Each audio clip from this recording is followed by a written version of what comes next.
The New Orleans Saints did a great job in the 2023 NFL Draft addressing some of their needs, but I don't think they're quite done yet. We got all of that and a little bit of lagniappe for you on today's episode of Locked On Saints.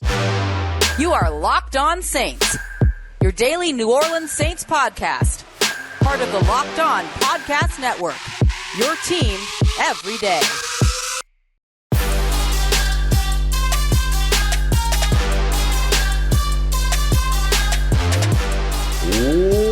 What is good, Who Dat Nation and Who Dat family? Welcome into another episode of Locked On Saints, your daily podcast covering your favorite team, the New Orleans Saints, part of Locked On Podcast Network, your team every day. Thanks so much as always, making Locked On Saints your first listen of the day every day. Don't forget you can subscribe and follow for free on YouTube or wherever you get your podcasts so that you never miss a daily episode, because we are here with you every single Monday, Tuesday, Wednesday, Thursday, Friday, and then some. As always, I'm your host, Ross Jackson, at Ross Jackson Nola on Twitter, your New Orleans Saints expert, credentialed member of the media, senior writer and reporter for the New Orleans Saints over at Saints News Network, the Sports Illustrated Fan Nation site covering the New Orleans Saints. You can also find me Tuesdays on Locked On NFL and here with you every single Monday through Friday on Locked On Saints. And on today's episode, our first on this Wednesday, we'll have another live show later on this evening over at the Locked On Saints YouTube page. But today's episode, we're going to take a look at answering some of the questions from last night's live stream where we broke down Isaiah Foskey's fit with the Saints. And we'll start with a big question. Who's been drafting better? Dennis Allen in his early years as the New Orleans Saints head coach or Sean Payton? We'll take a look at that. We'll also break down fronts and alignments over on the defensive side so we can kind of put some definitions to the verbiage and phrases that we've been using as we've been breaking down the Saints defensive linemen in this class for our midweek fundamental segment. But to start us off today, I want to take a look at three more players that the New Orleans Saints can add, because I think that they did a good job in the NFL draft addressing a bunch of needs: defensive line, both on the interior and on the edge, offensive interior, running back, wide receiver. They did a really good job addressing a bunch of stuff, but there's still some spots where there are holes where they could still get some work done and probably need to get some work done. So we're going to go over three players the Saints could add, and we'll have a little bit of lagniappe for you in there as well. So I want to start off with the three players the Saints can add, because they need a lot of help still in a couple of spots. And the first place where I think they could still use some help, even with the draft pick of Isaiah Foskey and as much confidence as maybe we have in his ability to be able to translate to the NFL, I still think another veteran pass rusher would be helpful, along with guys like Cam Jordan and Tano Passanio. Outside of them, you've got a bunch of young guys that are at the position. And if you consider how much the Saints lost in terms of sacks last year, 14.5 plus the 3.5 that you had from Kentavious Street, so you're somewhere around 17 sacks that you lost that departed over the course of the offseason that you're looking to replenish. If you expect from Isaiah Foskey you're going to get something like 5 to 7 sacks, that's great if you can get that his rookie season. But just in case, having a veteran pass rusher that's a proven pass rusher could be a good idea. And there's a good one out on the market in Yannick Ngakoue. Yannick Ngakoue has had 8 sacks at least in every single season of his NFL career. And it doesn't matter what scheme he's playing in, what system he's a part of, what team he's with, what jersey he's wearing, where he's rushing from, who he's rushing against. This guy has always found a way to get to the quarterback. Now, to be fair, in a lot of cases when he gets to the quarterback, it's been situations to where his team is in the lead and the quarterback on the opposite side is on a 3rd and 10 and he's scrambling around and trying to make something happen and Yannick Ngakoue gets home. But that's okay. Like, you still will take those sacks, because some of those you can use that same description to describe some of the 16, 17 sacks that departed from the Saints defense this offseason. So if you can get a guy like Yannick Ngakoue, who's a proven producer as an edge rusher, and have him in concert with two guys that are proven producers at edge rusher in Cam Jordan, who's had 7.5 sacks every single season since 2012. And of course, Isaiah Foskey, who's coming into the New Orleans Saints as Notre Dame's career sack leader with 26.5. That's a good formula for you to have. Because oftentimes too, we talk a lot about who are the guys that are rotating opposite Cam Jordan. But the fact of the matter too is that Cam Jordan has been playing probably around 75 to 80% of snaps per season. So that means that someone else is rotating in place of Cam Jordan for at least 20% of snaps throughout a season. So if you can get somebody that's proven that can be part of that rotation as well, it's just as valuable for you when you have Cam Jordan catching his breath and then you have somebody else on the field that's producing and able to produce in his place. So I think Yannick Ngakoue would be a great addition to this New Orleans Saints defense. The other position that I look at that stays over on the defensive side actually stays on the defensive line, and it's with the defensive interior. That is now a place where they've gotten better, but is still really young. Colin Saunders, Nathan Shepard, Bryan Bresee, who they just drafted, Malcolm Roach, Prince Emeli. These are all young guys, so you could use maybe a veteran leader in that room. So that brings me to longtime defensive tackle, veteran defensive tackle, Shelby Harris. Shelby Harris is not the most productive player as a pass rusher on the interior, also not necessarily his gig. He does have 24 and a half sacks in his career. He had 6 sacks just 2 years ago that tied him for his career high. He had just 2 sacks with Seattle last year, despite playing in 15 games. But he also has had 40 tackles for a loss throughout his career, and he's a consistent tackler with 200 being in on 261 career tackles. So you see that the numbers of production are there, like any veteran defensive lineman. But the thing that I think that he adds for you is that he gives you somebody that's a good run defender. He gives you somebody that can be disruptive in the pass game, but he also just gives you the guy that's in the interior that knows more than everybody else and that has experience and familiarity with the coaching staff. Shelby Harris is one of those guys that was in, at the time, Oakland with the Raiders in 2014 when Dennis Allen was there, same year that they drafted Derek Carr.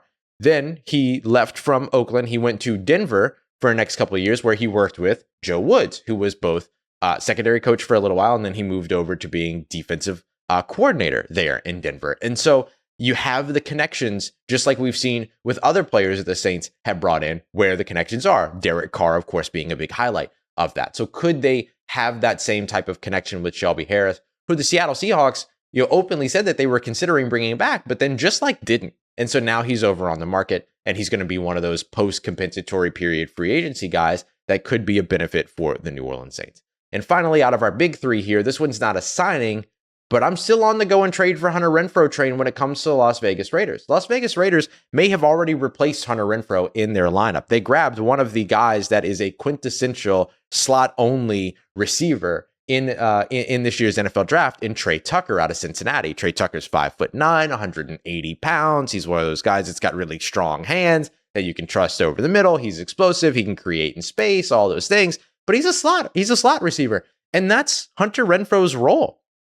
That's his whole career, is being a slot receiver. And so if you're the Las Vegas Raiders, who had already had all of these sort of rumors dangling around, who are they going to trade Hunter Renfrow before the guarantees set in? Oh, they might still trade Hunter Renfrow after the guarantees have set in and all this stuff. Now they go out and they draft Trey Tucker, and it kind of makes you go, okay, so there's still a chance that Hunter Renfrow gets moved. And I think the Saints could still benefit from that. Look, you still don't have a pure slot receiver on this team. You have guys that you can shoehorn into the slot, Traquan Smith. You might be able to put Rashid Shaheed there, but I like the idea of being able to put Rashid Shaheed anywhere. So it doesn't matter if you go out and you add a guy like Hunter Renfrow. It doesn't keep Rashid Shaheed off the field. That would just be foolish. The New Orleans Saints are going to utilize their weapons when they want to utilize their weapons, and everything's going to be matchup based. But if you want to have something that's going to be a little bit more of a core for you, having Michael Thomas on one side, Chris Olave on the other side, Hunter Renfrow in the slot, that's quintessential football. It's quintessential 11 personnel for you. So that would be a really solid situation. And now you're just trading future draft picks at this point. And I think with that, you're pretty good. And look, there's some other players that the Saints could potentially trade too. I hear that Oakland needs some help with their secondary. How confident are they in a guy like Jordan Howden or Ugo Amadi to be able to step into the slot, even Lonnie Johnson Jr.?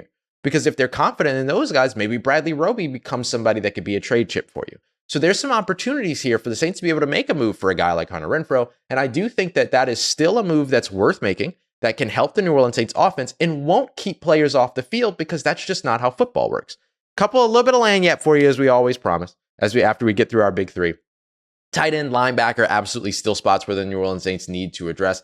Linebacker, you're kind of just hoping that the guys in-house are going to be able to help you out. How does DeMarco Jackson, does he come back from injured reserve over the course of training camp? How does he develop?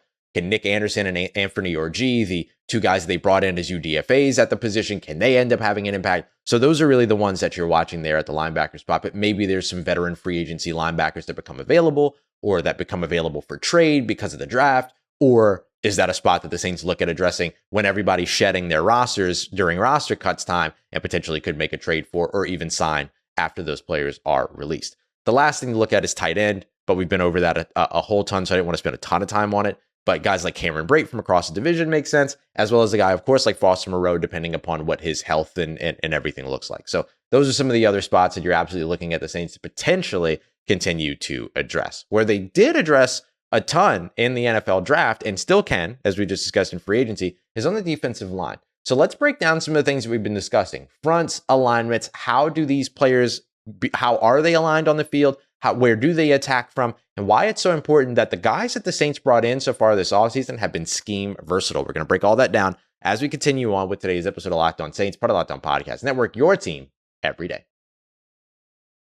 In today's episode of Locked On Saints, brought to you by our friends over at FanDuel Sportsbook, America's #1 sportsbook. You want in on the NFL early futures, like you like the Saints being a fifth-ranked team in terms of odds at plus 1,400 to win the conference. Maybe you like their odds as the favorites in the NFC South at plus 125, but not far enough separated from teams like the Atlanta Falcons at plus 300. The Carolina Panthers right there as well at plus 330. Maybe you like some of those odds as well as the rest of what's going on across the NFL. So if you want to check all of that out, you can head over to FanDuel.com today, and you can check out the sportsbook. You can also download the FanDuel Sportsbook app. It's free, super safe, super easy to use. Literally have it open right now. Like that's where I'm looking at the odds as I'm going through. So you can see all of that right there. Oh, you can see my ring light and everything too. But you got all that there. They've got Rookie of the Year odds are already up, offensive and defensive. No Saints really on that list in terms of top odds and stuff like that, but a whole bunch that you can get in on. USFL as the New Orleans Breakers go along. There's a ton. So make sure you go and check them out today. FanDuel, #1 sportsbook in America. And don't forget to check out FanDuel.com/lockedon if you're a new customer, because you're going to get that no sweat first bet of up to $1,000, which will come back to you in bonus bets if your first bet doesn't win. Once again, that's FanDuel.com/lockedon. Get in on that no sweat first bet. Make every moment more with FanDuel, an official sports betting partner of the NBA.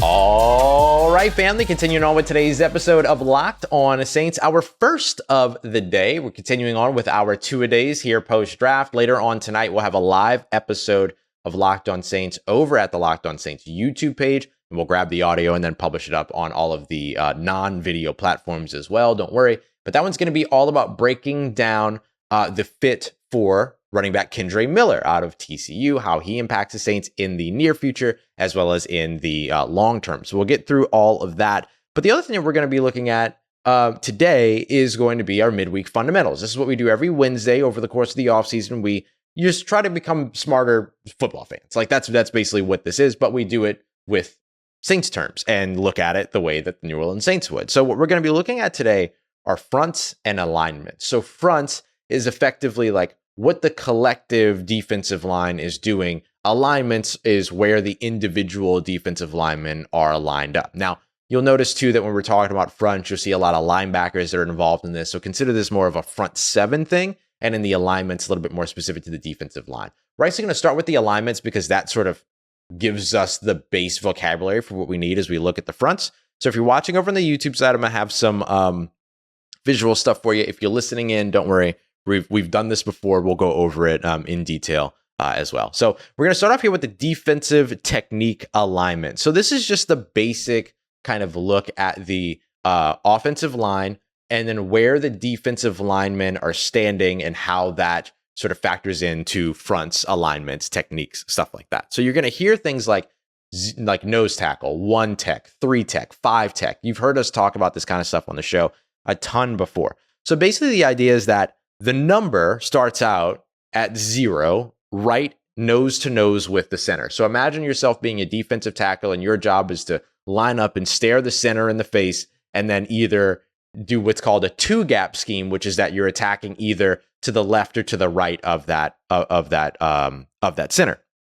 The over the shoulder of that center, in between the center and the guard, is called the 1 tech. That's where you're lining up. Maybe if you're in an even front defense with 4 down linemen, you'll see usually 1 defensive tackle right inside the center and then 1 defensive tackle between the guard and tackle, which puts them in what's called a 3 technique. So it basically just kind of counts out, right? 0, 1, and then you get to some interesting things. 2I is over the inside shoulder of the guard.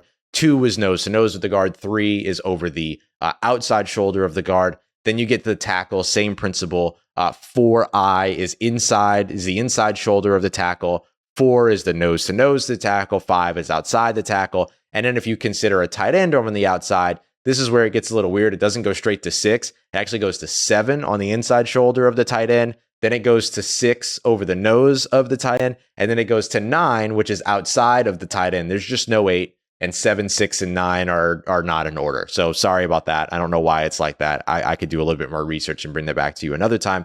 But that's the way that defensive line techniques work out. So when you hear people talking about, okay, this person is a quintessential attacking 3 tech, like what we talk about with Bryan Bresee all the time. What we're really saying is that he's the guy that you line up in between the guard and the tackle and you let him go to work. He's your pass rusher. But your run stopping defensive tackle might be a 1 tech where he's lining up over the shoulder, one of the shoulders, either or, because it counts out from 0 to 9 to the left, 0 to 9 to the right, just mirrors one another.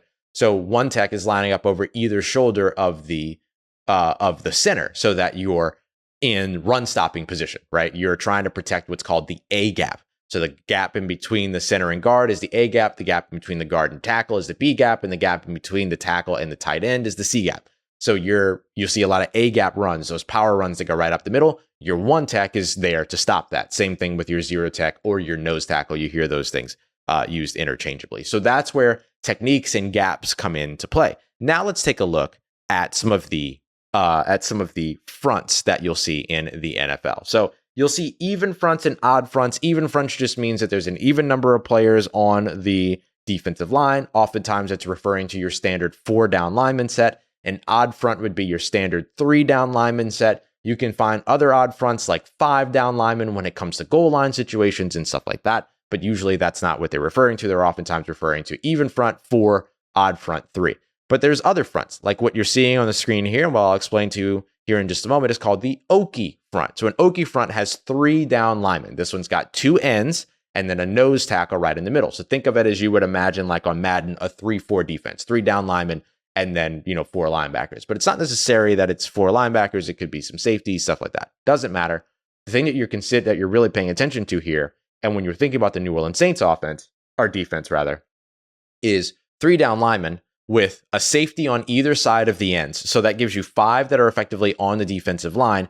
And then you'll see the 2 linebackers creep up in between or on either side of the defensive tackle in the middle, the nose tackle. So that gives you effectively 7 players on the defensive line. And sometimes, especially when it comes to the New Orleans Saints, you'll see those defensive linemen drop back into coverage, or you'll see them rush the passer. You'll see those safeties drop back into coverage or rush the passer. You'll see those linebackers drop back into coverage or rush the passer. They'll do whatever based upon what either the play call is or based upon what their own play call is, right? Or what they're responding to. So that one, you'll see 7 players actually down on the defensive line in the New Orleans Saints system, 3 defensive linemen, 2 linebackers that are what Deuce Wyndham over at Who Dat Confessional will call sugaring the A gap or threatening the A gap, and then 2 safeties over to the outside. That's usually what you'll see in the New Orleans Saints defense. So an example of that would be, let's say in 2023, looking ahead, maybe you've got Isaiah Foskey and Cam Jordan over on the ends. You've got Colin Saunders, the big nose tackle right in the middle. Tyrann Mathieu creeps down to one side of the line. Let's say your slot safety, let's say it's Jordan Howden, creeps down to the opposite side of the line. And then Pete Werner and Demario Davis are kind of sugaring that A gap. They're threatening that A gap. And any combination of those players might blitz, rush the passer, or drop back into coverage. That's what makes it tricky. The reason why I highlight this is because this is one of the fronts that Bryan Bresee mentioned that he's played in Clemson, because Clemson uses this front a lot. Another one that came up in that conversation, and our last one that we'll look at today, is the bear front. So the bear front's a little bit different. You could actually see the bear front with 4 linemen or with 3 linemen. We're going to use the 3 linemen look because that's kind of what is usually the case. But really what you're looking at here are just more players on the line of scrimmage. And usually you're looking at 5 with a safety that's on the outside. So you could call it 6, but it's usually like 5 is kind of the big identifier. So you'll have the 2 defensive ends on either side. You'll have the nose tackle in the middle, just like we described with the Okie front. And then instead of maybe having 2 safeties come up to either side of the ends, it might be 2 linebackers that come up to either side of the ends. The Saints did this a lot with Pete Werner or Demario Davis and Caden Ellis, where they had 3 down linemen. Caden Ellis was coming down as a stand-up blitzer from one side, and then there was another linebacker that was standing up from the other side, and then there was a safety that was matching up on the strong side of the offense on either one of those sides. So you might see 6 players that are effectively on the defensive line or 5 players that are effectively on the defensive line. So this is just an overload kind of situation to where you want to bring a little bit more pressure, or you want to show pressure on a rundown that you feel like the team could pass in. Like, there's a lot of good reasons to use something like this, because those linebackers are athletic enough to make the stop in the run game, but they're also athletic enough, if you ask them to blitz, if there's not a handoff, that they can get after the quarterback. This is a spot where Caden Ellis saw a lot of success last year. So with that, you might think in 2023 that what you're seeing is Isaiah Foskey, Cam Jordan on the ends, maybe Carl Granderson's mixed in there, Colin Saunders is your nose tackle, and then maybe you swing in a Zach Bond on one side, and then look, if Pete Werner develops as a blitzer, then you put him on the other side, or you see Demario Davis on one side. Demario Davis is an incredibly effective blitzer, although they didn't blitz him a ton last year, they just used him really effectively. These are the types of fronts that allow those linebackers from the second level to quickly get after the quarterback and expose some of what the defense or what the offense is struggling with. And especially in these where you have the nose tackle right in front, that guard has to guess. Is he coming to my left shoulder? Is he coming to my right shoulder? Is he just trying to blow right through me? Like, what's going on here? And so all of those things end up creating hesitation on the defensive line, which can work, on the offensive line, which can work to the favor of the defensive line.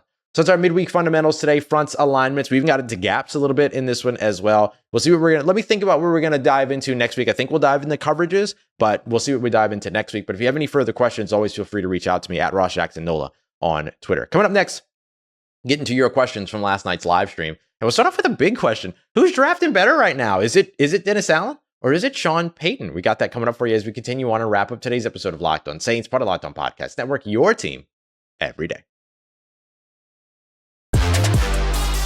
Let's get it, Who Dat Nation. Wrapping up today's episode of Locked On Saints with your questions from last night's Locked On Saints live stream, where we broke down Isaiah Foskey and his defensive fit. If you haven't caught that, you can go back to the last episode. It's waiting there for you. The episodes never go anywhere. All right, so let's start with my favorite questions, I think, here. This came from Skylife Enterprise on YouTube, who asked, who drafts better, Payton or Allen?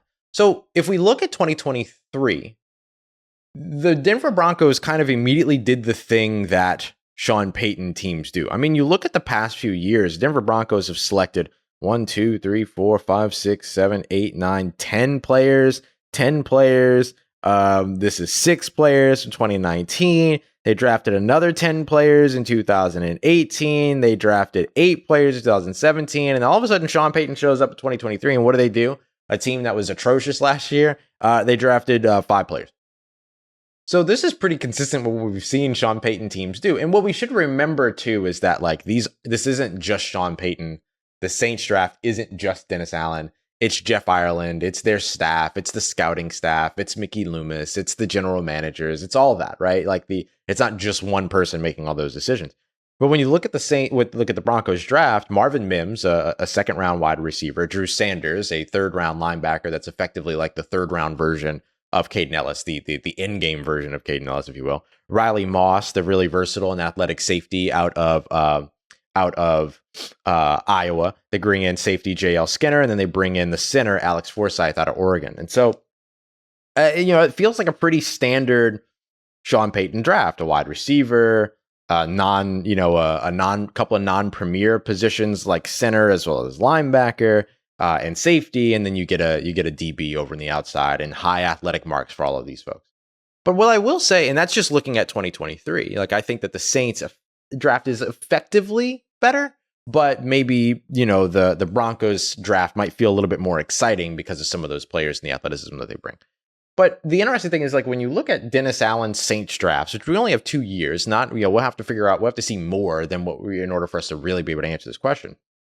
But Dennis Allen's 2 drafts have brought a lot of hope. I mean, Chris Olave, Trevor Penning, Alante Taylor, and what he proved to be. People are still really excited to see who and what DeMarco Jackson can be. Then you look at this year's class with Bresee, but particularly guys like Isaiah Foskey and Kendre Miller and A.T. Perry. And, there's a lot of these guys that are really exciting. So I think that, Dennis Allen's draft classes have brought a lot of excitement to New Orleans. And I think that New Orleans got excited about every draft class after 2017 because of how good 2017 was.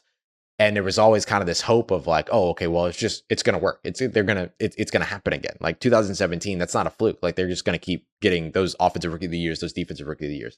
And haven't really met that. Didn't meet that in 2018, 2019, 2020, 2021 in Sean Payton's drafts.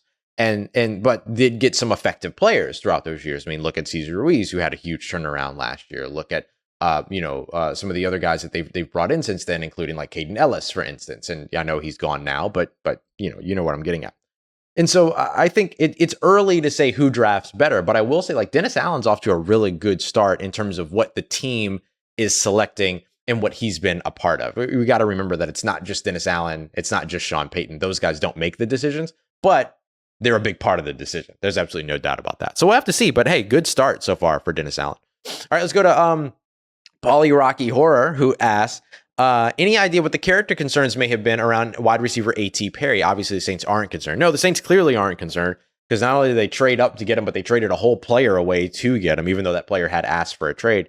But yeah, I don't know. Like he told us, he said, we were speaking to him on Zoom and he was like, yeah, I fell a little bit. And then I asked him, do you know why it is that you fell a little bit? Did you hear anything about it? And he said, I don't know. They said it was like character stuff or something like that, which really confused me is the sentence that he said. And so I don't know. And we asked a bunch of people. We asked Notre Dame people. Or not Notre Dame people. Sorry. We asked Wake Forest people. We asked ACC people. We've asked around and can't really get anything. So the thing that AT highlighted a bunch was that like, look, I'm a quiet guy, but when I get out on the field, like I love what I do. I'm smiling. I'm having a good time. Like I love football. And so I wonder if there's something about like his demeanor being sort of this calm, cool, quiet guy, kind of Marcus Colston-like, if you will, just in terms of demeanor. If maybe today's NFL saw that as a negative and was worried that he wasn't as passionate about the game. That's a thing that NFL teams worry about. It's not a thing that the New Orleans Saints worry about because it's hard not to be passionate about the game in this city. And also, look, they've found success with this style of guy before. So I don't think it's anything to be concerned about with the information that we have now. Please don't come at me if something big drops eventually. With what we have right now, I have no idea. Let's get to DJ Avignon, who asked, does Isaiah Foskey automatically fill in Marcus Davenport's role and style of play? I think he does. I think that like everything that Marcus Davenport did, Isaiah Foskey is going to be expected to do, and probably more. Like the idea of how much further along he is in his development and all that, I think that ends up having a big impact. So I do think Foskey slips into sort of that Davenport role in terms of him being a third down, situational, not necessarily a situational pass rusher, but a guy they really trust in those situations. Let's put it that way. It's Poppy504 asks, do you think that Isaiah Foskey can continue his double-digit sack streak in the NFL? I think he might be able to get there. I wouldn't expect it his rookie season. I'm saying like 5 to 7 sacks his rookie season. If he goes beyond that, absolutely fantastic. King Troll wants to know, when will the NFL release the schedule? Well, it seems that May 11th is the day that the NFL is looking forward to. Don't worry, we'll be live with you right after the schedule comes out. We'll take a look at every single game, when it's scheduled, where it's going to be, all of that. We know the opponents, we know who's home, we know who's away, but we don't know the order of the schedule yet, where the bye week is. We'll break all that down, but May 11th should be the day. And finally, we'll get to Trevane Andrews, who asked, how do you feel about Anthony Johnson making the team? So Anthony Johnson is the corner, or is the defensive back that they brought in from, I believe it's Virginia. There's one Anthony Johnson from Virginia. He's a corner. That's who the Saints brought in. There's another Anthony Johnson who's a defensive back that's from Iowa State. So I just want to make sure I'm talking about the right one here. But yes, Anthony Johnson out of Virginia. I think he could. Corner is a spot that has a lot of, that needs a lot of depth, but they also have a lot of names already. I mean, guys like Marcus Davenport, Paulson, Adebo, Alontae Taylor, of course, are at the top of that list. But then you look at, guys like Bradley Roby. You look at bringing in a guy like Lonnie Johnson, who plays all over the place. You've got Troy Pride Jr. now in the building. So you have a lot of these guys that can be there. But look, I mean, there's still a spot depending upon how many players they keep at the position and all that. I think Anthony Johnson is a shoo-in for the practice squad at least. We'll see if he ends up making, the 53-man roster. All right. That's going to do it for today's Locked On Saints, or this morning's Locked On Saints. Come back tonight over on the Locked On Saints YouTube page. We're going to be breaking down Kendre Miller live, as well as his fit with the New Orleans Saints in the near and long-term future. Got that coming up for you on our next episode of Locked On Saints. Appreciate you, as always, for making Locked On Saints a part of your day, part of your routine, for saying yes to me and the show. As always, if you see me, say hi. If you need anything else around your New Orleans Saints, make sure you follow me on Twitter at Ross Jackson, NOLA. Hit me up. Let me know how the family's doing. Let me know how you're living. Let me know how you're momming them. And trust Who Dat Nation, I'll holla at you.